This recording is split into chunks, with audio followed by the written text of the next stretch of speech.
This is the Shushminer box. You thought I was done with the, I thought I was done with the quieting down S19 stuff, but nope, Shushminer. Similar in a lot of ways to the Upstream Data Black box, except it's this much thinner and it only holds one S19j Pro, where this will hold two S19j Pros. Plus the design is a bit different on the inside. We'll get to that in a second.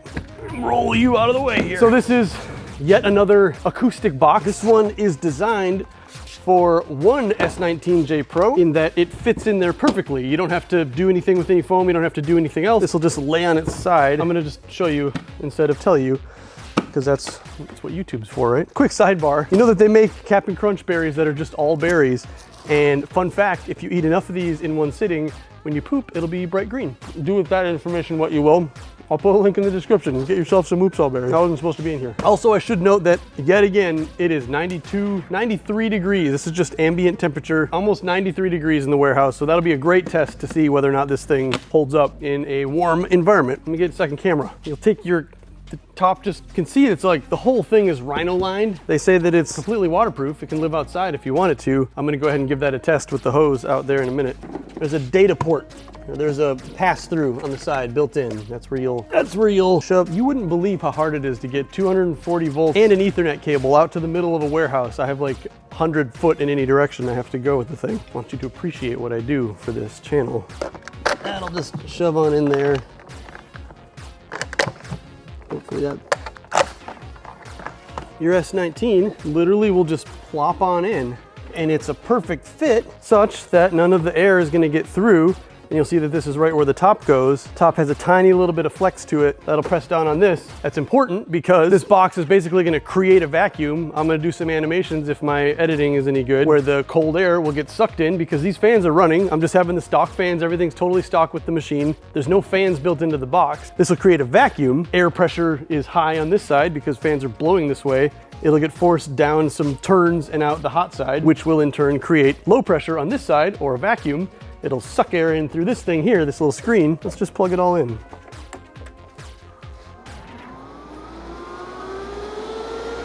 I haven't done this yet. I haven't used this thing yet, so I don't know if it's gonna be... Oh, it is really good for noise. Man, this is particularly quiet. Okay, the fan's gonna speed up now. That'll be a little louder. I'm sure my explanation was sufficient, but this is a nice little visual aid. Positive pressure, negative pressure. There we go. The hot side's getting extra hot. I think I have my fans on backwards. I sure do. I have a backwards fan. We're gonna replace that and start over. I did not do this on purpose, but it's a great life lesson. These fans obviously go a particular way, and God, you can really easily see it. There's a sticker on one side and not a sticker on the other side, and I did one way and one the other way. Oh, and there's even a little arrow. There's a little tiny arrow that says which direction the fan goes. Anyway, 3 of my fans were going one way, 1 of my fans is going another way. It is obviously important that all of your fans are going the same way. You mess with these things long enough, you take them apart enough times, you get complacent. That's how you start fires, like old hobbyist miner. Okay, with all of your fans facing in the same direction, plop this thing in the box. You'll know you got it wrong if you see your temperatures instantly spike to 80 on both the inlet and the outlet. Can you believe there's a running S19?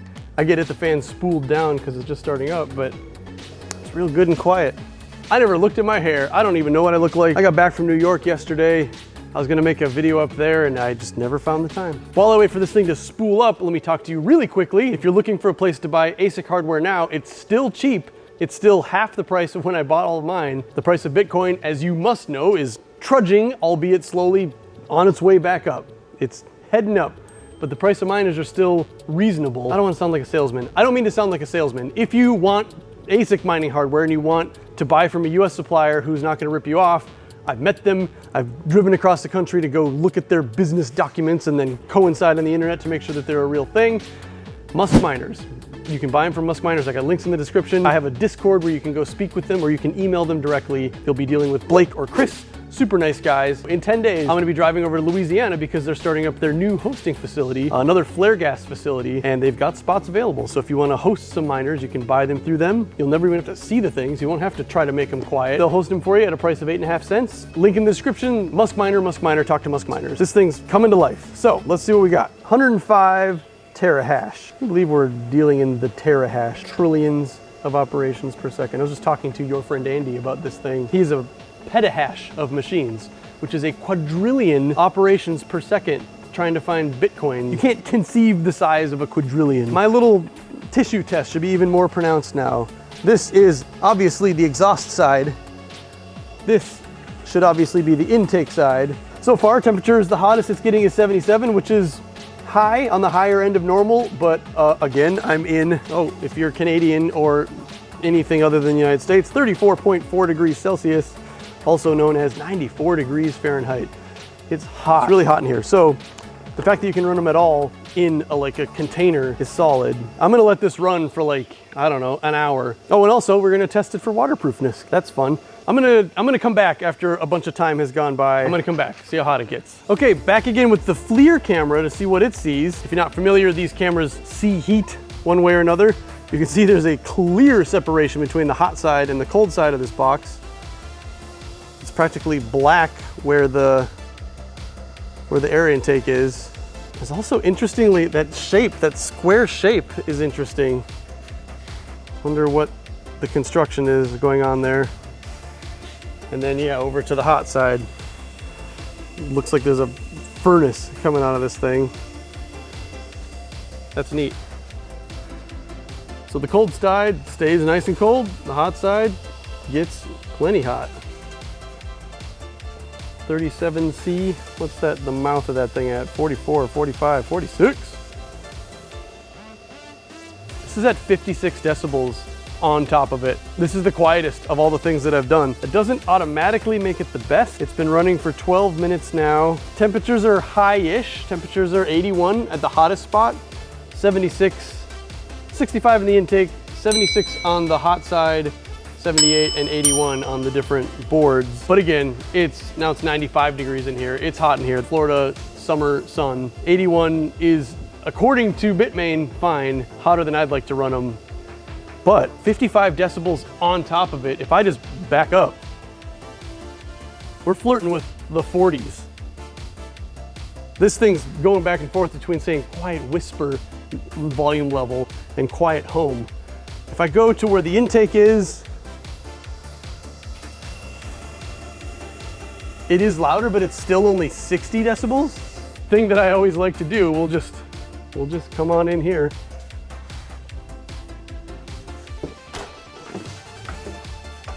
Billy's office is still really bland. 35 decibels. Essentially, you can't tell it's there. It's a terrible sound. The pitch, just awful. It does sound like money. You may be surprised to learn this video is not sponsored. They did send me this thing, but they didn't give me any money. They didn't have any say in what I'm gonna say. I don't even know the price of it. I'm gonna go look on the website. Order now. Okay, well, with shipping, the Shushminer is $1,650. This is $1,650. If that's worth it to you to be able to run this in your garage and not bother your family, there you go. Okay, it is 3 hours and 35 minutes later. I forgot to do an ambient stock versus in the box test for temperatures. Yeah, right now, inlets in the low 60s, outlets max 70 Celsius, which is pretty great. It cooled off a little bit. It's nighttime now. It's like 9:30 at night.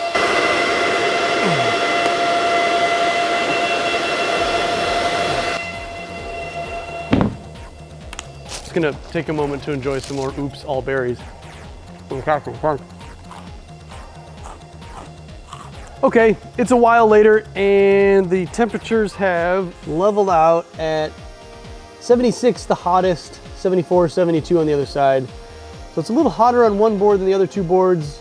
76 is fine.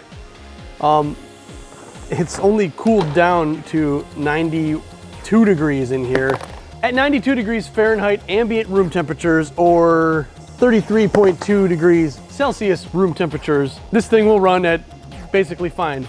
It's not running as cool as it does in just the room, which tells me that some of the air is sneaking around. You could just, if you got crazy and made a better seal, put a tiny little bit of really thin foam on the top and on the side, then it would make a better seal, whatever. This thing works great out of the box. If you're gonna run it somewhere that's like very hot, then do a little modification. Next, we're gonna test the waterproofing.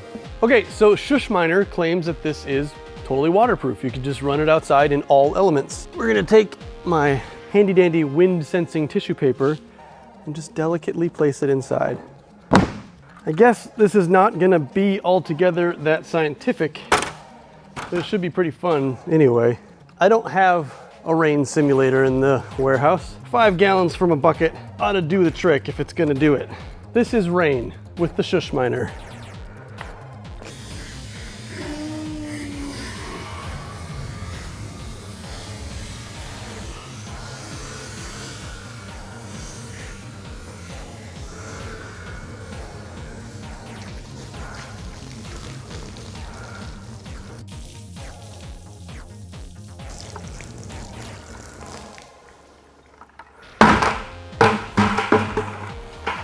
Boy, was that a rainy day.